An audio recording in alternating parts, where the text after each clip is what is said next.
जिला प्रशासन को लगातार विभिन्न माध्यमों से शिकायतें आती रहती कि निजी विद्यालयों के द्वारा रीएडमिशन या एडमिशन अलग अलग नाम के पर अत्यधिक राशियों का जो है मांगा जाता है। तो उसी के संबंध में जो हमारे लीगल फ्रेमवर्क जो है उसके अंतर्गत आज हम लोगों ने समीक्षा बैठक रखी सभी निजी विद्यालयों के साथ साथ। नमस्कार, मैं मनीषा कुमारी, आप देख रहे हैं सोशल संवाद।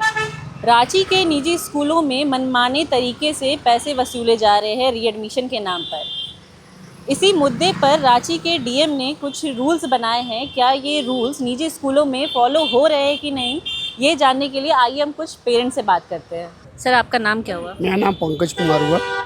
तो आपको डिस्ट्रिक्ट डीएम ने जो प्राइवेट स्कूल को लेके नए रूल्स बनाए हैं उसके बारे में आपको इन्फॉर्मेशन मिली है? मिली है, इन्फॉर्मेशन मिला है कि स्कूल को रीएडमिशन नहीं लेना है, कोई बहुत सा चार्ज नहीं लेना है। पर ये सब जो भी चीज़ ऑर्डर हुआ ज़रूर है, सिर्फ ये कागज़ में पास है, उसके अलावा ये कुछ नहीं होना है। इसका तरीका बदल दिया जाएगा। जब जिसका एडमिशन होना है, अब रीएडमिशन की जगह कह दिया जाएगा एनुअल चार्ज करके हम ले रहे हैं पैसा, कुछ अलग अलग बहाना करके उसको पैसा तो लेना ही है। वो कोई नहीं है कि पैसा नहीं लिया जाएगा, पैसा लेना ही है, वो लेगा, वो अलग अलग तरह से करके लेगा। उस चीज़ को आप भी मना नहीं कर सकते। स्कूल में कमीशन में हम तो कहते जो स्कूल वाले कपड़ा हो तो वही दुकान से लेना है, किताब है तो वहाँ से ही लेना है, सारा चीज़ तो बंधा हुआ, आप चाह के भी कुछ नहीं कर सकते क्योंकि सबका सब में कमीशन बंधा हुआ है। कहीं भी आप क्यों, क्या ज़रूरत है छोटे बच्चा को उतना बड़ा कॉपी किताब का, उतना महंगा किताबें चल, क्या आज केंद्रीय विद्यालय से एनसीईआरटी का किताब चला रहा नहीं चल रहा है? एक किताब को क्यों हर एक साल बदलना, नहीं बदलना चाहिए। पर नहीं, यहाँ नियम है, नहीं बदलेंगे तो कमीशन कैसे मिलेगा। और किताब है तो किताब के ऊपर एक स्टिकर चिपका दिया, उसका कुछ दाम बढ़ा दिया, वो नियम है, वो बदल नहीं सकता। वो यहाँ का युग का नियम है। वो डीसी बोले, डीएम बोले, मंत्री बोले, सीएम बोले, राष्ट्रपति या प्रधानमंत्री भी बोले, कोई फ़र्क नहीं पड़ने, वो जो चार्ज है वो बदल के लिया ही जाएगा। पर डीएम ने तो ये भी कहा है कि अगर वो रूल फॉलो नहीं होते तो वो कंप्लेन कर सकते हैं। कोई फ़ायदा नहीं। आज तक अगर इतना होता ना तो इंडिया क्या, रांची क्या, पूरा वर्ल्ड सुधर जाता। वो खाली कागज़ में रहता है कि सुधार हो रहा है, कोई सुधार नहीं हो रहा है।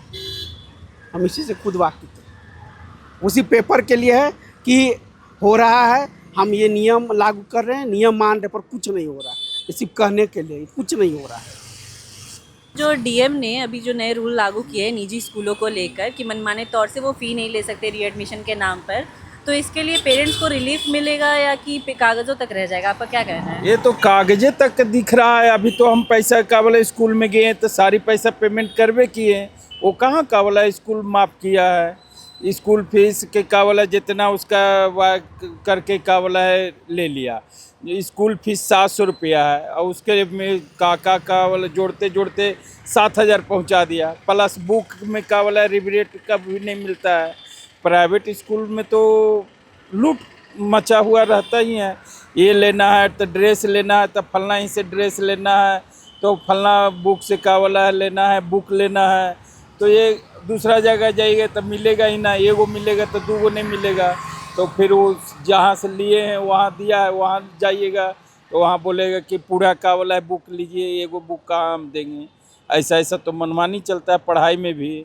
एक दिन सरकार बोलती है कि हम बहुत रिलीफ करते हैं, यानी एक दिन से का वाला सरकार के का वाला पैसा दे के या क्या उन लोग का पहुँच रहता है, उसके कारण से वही नीति पर रह जाती है, समस्या तो बरकरार रहती है।